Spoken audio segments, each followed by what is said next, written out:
Hello, hello. Happy Wednesday. If it's Wednesday at noon, it must be the weekly yoga show with me, Irena. If we haven't met yet, hello. Thanks for joining me. I help entrepreneurs and busy adventurers tap into their unseen resources. And this is helpful, especially when you have to make decisions quickly and you want to know which path to choose, right? Forget that silly old poem. It's not really a silly old poem, but it seems like it's been used so often. Two paths diverged in a wood, and which one did you choose? Well, sometimes in the moment, it can be a real challenge to know which direction to go in. So I want to give you a quick little exercise or technique that's going to help you make things easier. So the first thing I'll have you do is just take a deep breath. You want to make sure whenever you make a choice or a decision that you're not making it from a place of high anxiety or because you're being forced or pressured, but you want to be breathing, right? Even if it's not the deepest of breaths, you want to be able to welcome in the breath. Why?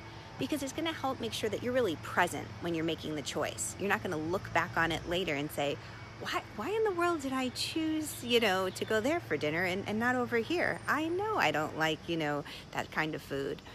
So today, you take a deep breath. You imagine roots growing from the soles of the feet deep down into the earth. And then you're just going to take your hand over your heart. Nice and easy.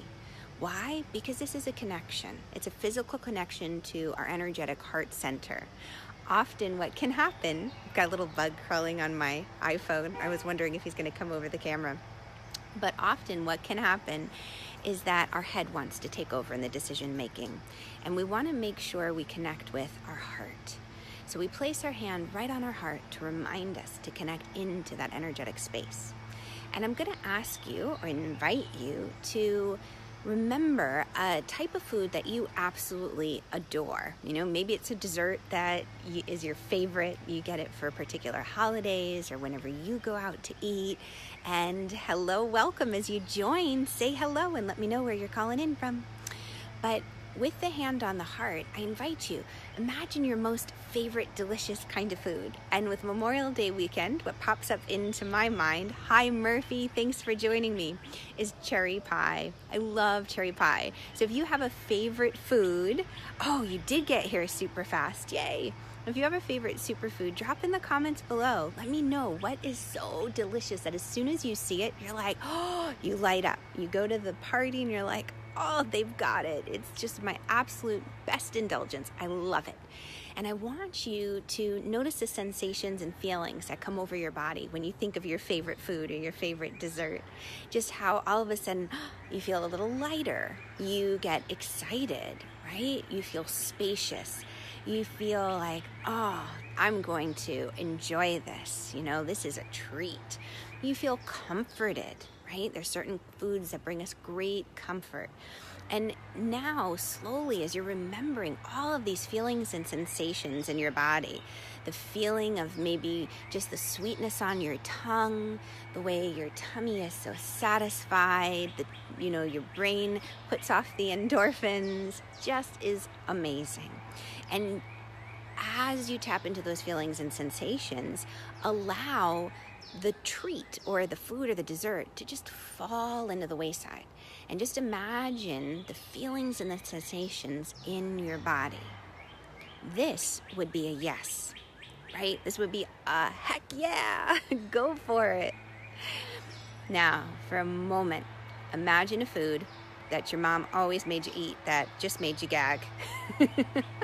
For Lexi, it's green beans. Oh my goodness, my little girl last night, she did not want to eat her green beans. So share with me if you have a food that you really don't like. And just remember the sensations, especially as a kid, right? Because we didn't have much of a choice. As an adult, we have a choice not to eat that food.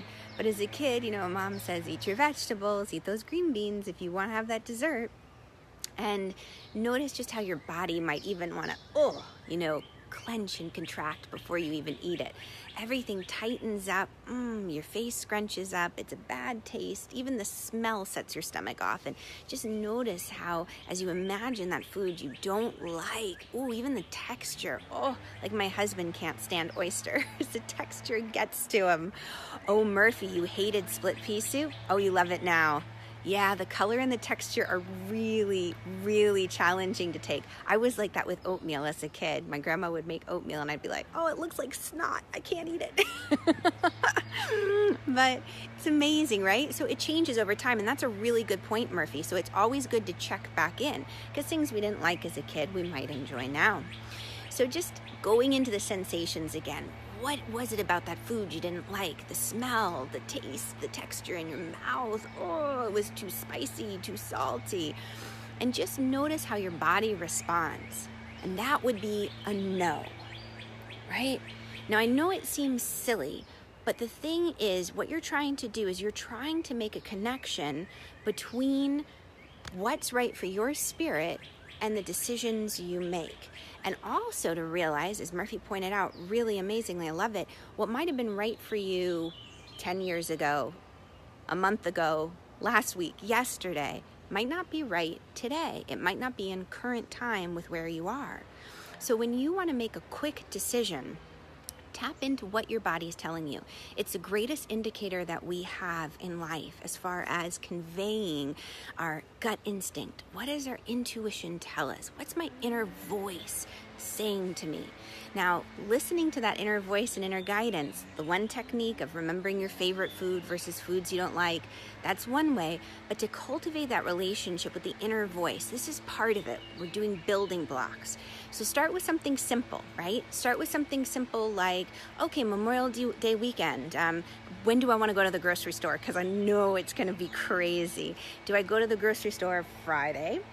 Maybe early Saturday morning or late Saturday night, and you just kind of test it, right? Because there's not much invested in that. You go, and maybe it's a little crowded. You go, and it's empty. Not much loss from that. Then over time, as you really discover like, wow, I got that gut instinct to go to the grocery store, late Saturday night, and they had restocked and they had all of the goodies I wanted. I didn't have to deal with the crowds. It was fantastic. Normally I'd go after I teach, and it was a chaos then. I knew driving by the parking lot, it was a nightmare. So little things, right? Then when it comes to the big things, like, do I take this job? Do I move? Do I change careers? Oh, that's a big choice, right? But if you've asked and experienced and experimented with little choices along the way, when you get to that big choice, it will be so much easier.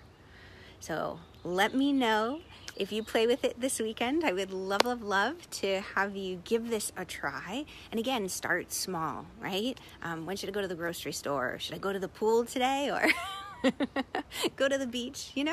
Who knows? Start small, somewhere where you don't have a lot to lose, and build the relationship and learn more about connecting to that inner voice, because it speaks in an indoor voice, not a loud shouting voice. Learn more over in my Facebook group, the Yoga with Irena. I'd love to have you join the conversation over there, because we bring it to the next level, right? That next relationship level of, all right, inner voice, when my tummy's grumbling. No, that just means it's lunchtime. That's me. No, thank you for joining me. If you found that this benefited you, please share this video with other friends. I would love them to be able to make decisions and choices quickly that they feel really good about, and they know which path to go on. Thanks for joining me today, and lots of love. Mwah. Bye guys. Thanks, Murphy.